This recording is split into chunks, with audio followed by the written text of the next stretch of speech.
اس میں چیزوں کو حشب کرنا اتنا آسان نہیں ہوگا. جی مزمل صاحب، کہ مسئلہ یہ ہے کہ پاکستان کے اندر کمیشنز کی ایک ہسٹری رہی ہے اور اس کے کوئی نتائج کبھی سامنے نہیں آئے ہیں.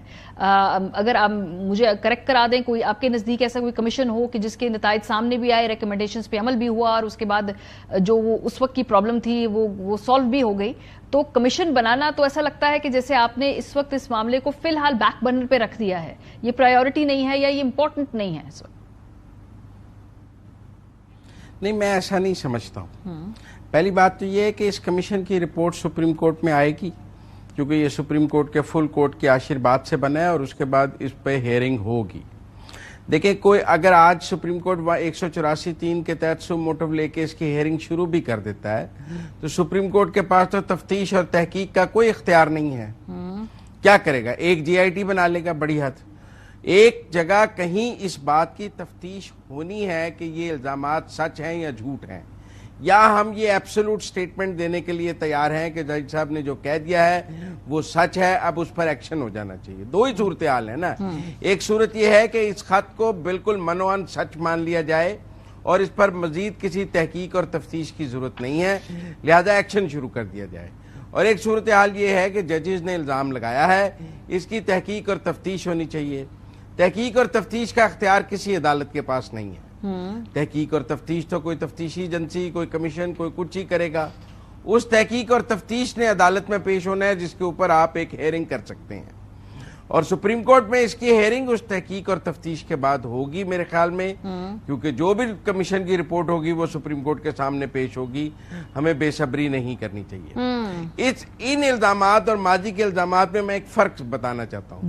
دیکھیں، شوکت صدیقی صاحب نے الزام لگایا، کیٹیگوریکلی نام لیا کہ مجھے جنرل فیض نے یہ ملے، یہ کہا. الزام ادارے پہ نہیں، فرد پہ لگایا جاتا ہے کہ اس فرد نے یہ کام کیا ہے.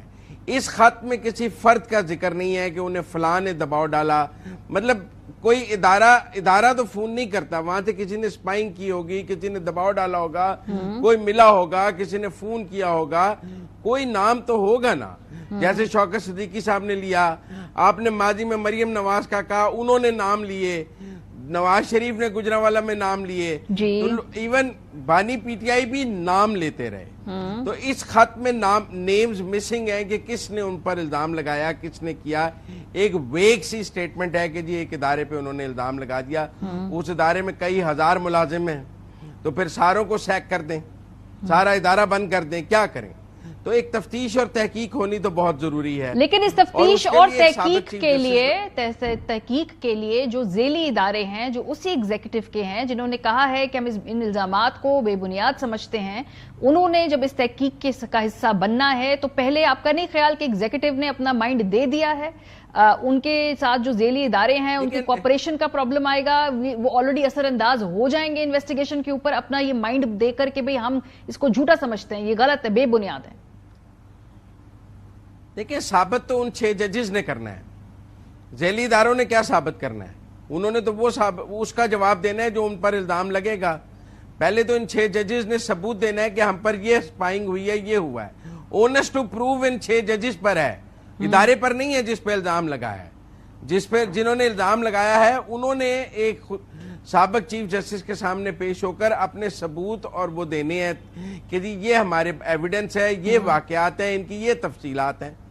تو انہوں نے ایک سابق چیف جسٹس کو لگایا گیا ہے. حکومت نے اپنے کسی افسر کو اس کا کمیشن کا سربراہ نہیں لگایا، کوئی ڈی جی آئی ایف آئی کو، ایف آئی اے کو، کوئی ڈی جی اینٹی کرپشن کو، اور پھر اس چیف جسٹس، سابق چیف جسٹس کو لگایا گیا ہے جس کے بارے میں بانی پی ٹی آئی کہتے تھے کہ ان کی سچائی کی قسم وہ خود کھاتے ہیں.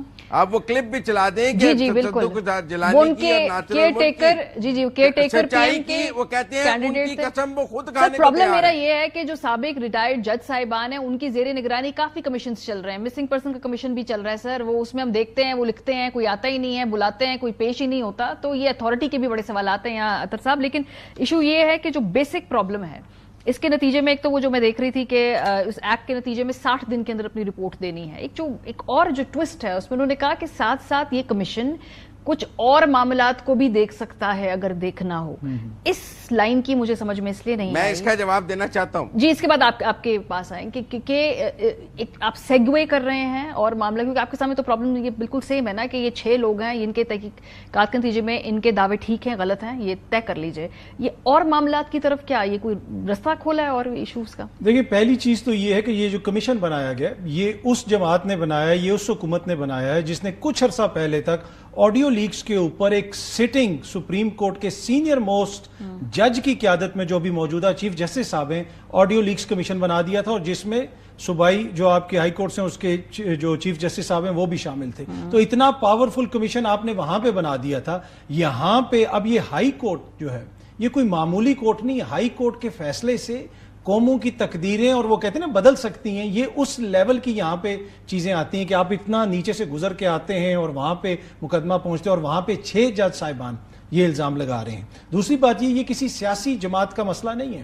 سیاسی جماعت تو دیکھیں ماضی میں پاکستان تحریک انصاف جسٹس بابر ستار صاحب کی جب ان کی نومینیشن ہو رہی تھی تو وہ اس پہ اعتراض کرتے رہے. تو یہ سیاسی جماعت کا مسئلہ نہیں, سیاسی جماعتیں تو سیاست کھیلیں گی. یہاں پہ ایشو کیا جج صاحبان نے یہ کہا ہے کہ آپ تحقیقات کروائیں. انہوں نے خط لکھا ہے سپریم جوڈیشل کونسل کو کہ ہمیں بتایا جائے کہ ہم اس مسئلے میں کریں کیا.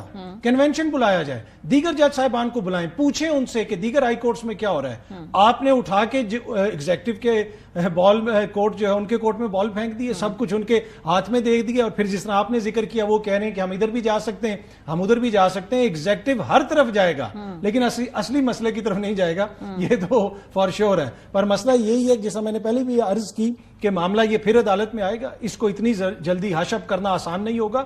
6 جج صاحبان ہیں, انٹیگریٹی والے جج صاحبان ہیں, وہ ہر جماعت کو ان سے کوئی نہ کوئی مسئلہ ہو سکتا ہے, لیکن یہاں پہ یہ اوور آل ایشو ہے کہ نظام عدل کا آپ کے اگر ہائی کورٹ کے 6 جج صاحبان کے ساتھ یہ ہو رہا ہے مبینہ طور پہ, اور اس کے اوپر سپریم کورٹ میں بھی جناب ہیئرنگ نہیں ہو رہی, کچھ نہیں ہو رہا, تو میرے خیال میں ایک بڑا سوالیہ نشان. اور اس پہ بھی ہمارے پاس ایک ریسنٹ مثال بھی ہے. مزمل صاحب آپ کی طرف بھی آتی ہوں, وہ جج زیبا صاحبہ کے حوالے سے عمران خان صاحب نے جو بات کی تھی دیکھ لیں گے, اور ان کو اس پہ معافی مانگنی پڑی تھی, اور ٹھیک بات ہے ان کو معافی مانگنی چاہیے تھی. وہ ایسے کسی خاتون جج کو ایسے دباؤ میں نہیں لا سکتے یا اس کو ایڈریس نہیں کر سکتے, اس کو معافی مانگنی چاہیے تھی جو منگوائی بھی گئی ان سے. سو اس پہ بھی بڑا اسٹرانگلی ریئیکٹ کیا تھا تمام عدلیہ نے اگر ہم دیکھیں. جی مزمل صاحب, یہ جو سائڈ پہ جانے والی کسی اور معاملے کو دیکھنے والی بات ہے, وہ یہ کیا کوئی پچھلے 2018-17 کے معاملات کی طرف دیکھنا چاہتے ہیں؟ نہیں, وہ یہ ہے کہ اگر کوئی جج صاحب کوئی اور واقعہ بیچ میں بیان کرتے ہیں جو ان 6 ججز سے موجودہ سینیریو سے ریلیٹڈ نہیں ہے, تو وہ چونکہ انٹر لنک ہو جائے گا. اگر وہ شہادت پیش کر دیتے ہیں کسی اور معاملے کی کہ جی فلاں یہ ہوا ہے, تو اس کو بھی دیکھا جائے. براڈر اسپیکٹرم میں کمیشن کو بااختیار بنایا گیا ہے. ایسا نہیں ہے کہ کمیشن یہ کہہ دے کہ یہ تو میرے ٹی او آرز میں نہیں ہے. اگر جج صاحب کوئی اور ایویڈنس پیش کرتے ہیں اپنی شہادت کو سیکنڈ کرنے کے لیے کہ یہ ایک اور ایویڈنس بھی ہے, تو اس ایویڈنس کو بھی یہ کمیشن دیکھنے کی اجازت رکھتا ہوگا. ایسا نہیں ہے. دوسری بات یہ ہے کہ سپریم کورٹ کا فل کورٹ اس کو ہو سکتا ہے اس کمیشن کی رپورٹ کو چنے, کیونکہ ابھی بھی ہم نے 2 دن فل کورٹ دیکھا ہے کہ فل کورٹ 2 دن ان خط پر بیٹھا رہا ہے. شوکت صدیقی صاحب کے کیس میں کیا ہوا, انہوں نے یہ کہا کہ میرے الزامات کی تحقیق اور تفتیش نہیں ہوئی, اور اس کے بغیر سپریم جوڈیشل کونسل نے کارروائی کر دی. وہاں جس نقطے پر وہ بحال ہوئے ہیں وہ یہ ہے کہ تحقیق اور تفتیش ان کے الزامات کی نہیں کی گئی. تو آج تحقیق اور تفتیش جب کی جا رہی ہے اور اس کے لیے ایک سابق چیف جسٹس جس کو پی ٹی آئی نہایت ایماندار اور اس کے سچائی کی قسمیں کھاتی ہے اس کو سربراہ بنایا گیا ہے, تو میرے خیال میں اس کو قبول کیا جانا چاہیے اور انتظار کرنا چاہیے کہ ان کی رپورٹ آ لے. اس کے اوپر سپریم کورٹ میں یہ ججز اپنا موقف پھر رکھنے کی اجازت رکھتے ہوں گے, کیونکہ یہ دیکھیں انہوں نے کسی پہ الزام نہیں لگایا ہے. آپ کہتے ہیں جی جوڈیشل کنونشن بلا لیں, میں کہتا ہوں جی پورے پاکستان کے ہائی کورٹس اور سپریم کورٹ کے ججز کا کنونشن بلا لیں, وہاں ججز تقاریر کریں گے آ کر, اس کے نتیجے میں ایک قرارداد پاس ہو جائے گی. اس کی قانونی اور آئینی حیثیت کیا ہوگی؟ وہ ایک سیاسی جلسہ تو ہو سکتا ہے, اس پہ قرارداد کی بات نہیں ہے, ٹریڈ یونین کا جلسہ تو ہو سکتا ہے.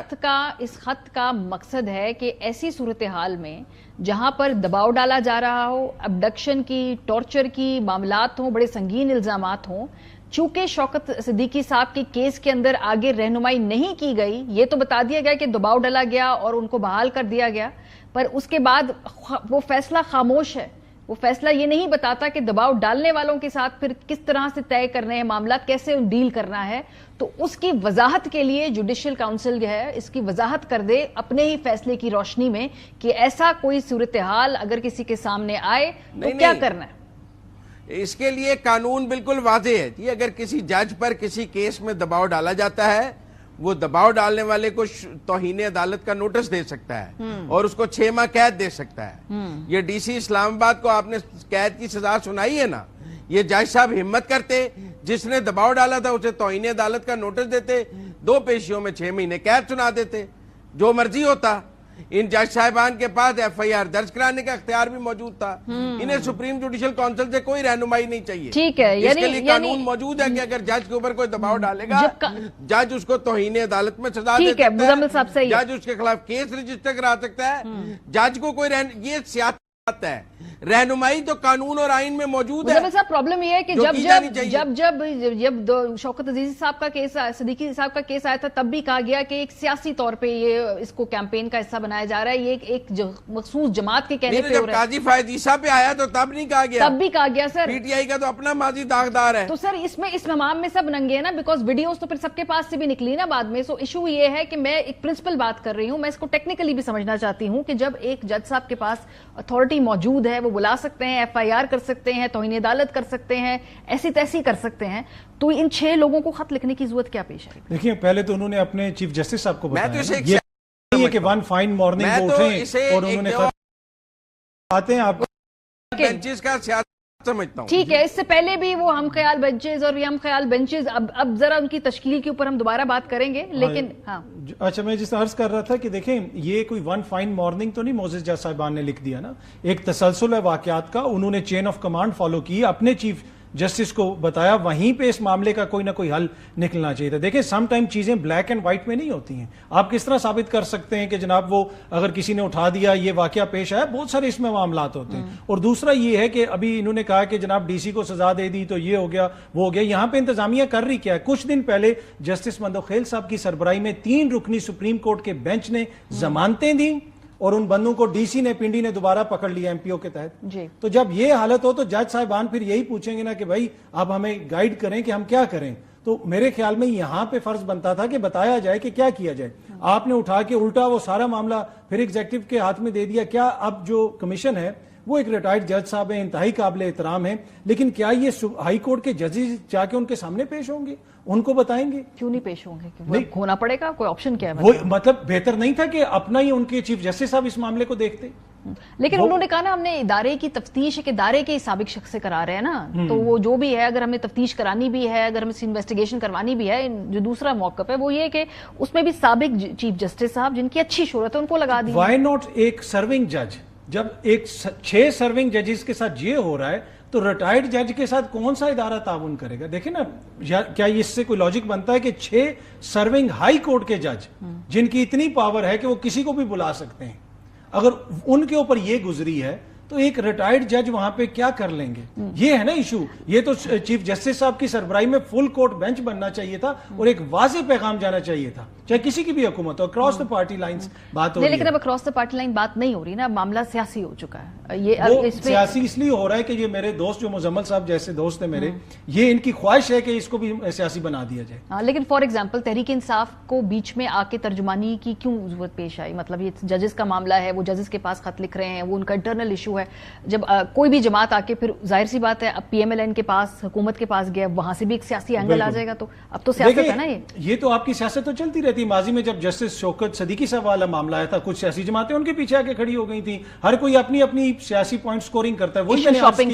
میں نے وہی شروع میں عرض کیا کہ جسٹس بابر ستار سے تو ان کو بڑا مسئلہ تھا پی ٹی آئی والوں کو, آج ان کے پیچھے کھڑے ہو گئے. تو سیاسی جماعتیں تو اپنے فائدے کو دیکھیں گی, لیکن یہاں پہ ہم نے دیکھنا ہے کہ ملک کا آئین کیا کہتا ہے, قانون کیا کہتا ہے. کیا ہم ایک ایسی ریاست میں رہنا چاہتے ہیں جہاں 6 ہائی کورٹ کے جو جج ہیں وہ انصاف کے متلاشی ہوں اور خط لکھتے پھریں؟ یہ ہمارے لیے لمحہ فکریہ سب کے لیے. مزمل صاحب یہ لمحہ فکریہ تو ہے, لیکن یہاں سے آگے ایشو یہ ہے کہ یہ پہلی دفعہ نہیں ہوا, اور اگر اس کو ابھی تک اس معاملے میں کوئی ٹھوس ریکمنڈیشنز, امپلیمنٹیشن کی تو میں بات ہی نہیں کر رہی, امپلیمنٹیشن پہ تو ہم نے دیکھا کہ وہ اصغر خان کیس کے فیصلے آ گئے, اس پہ امپلیمنٹیشن نہیں ہوئی.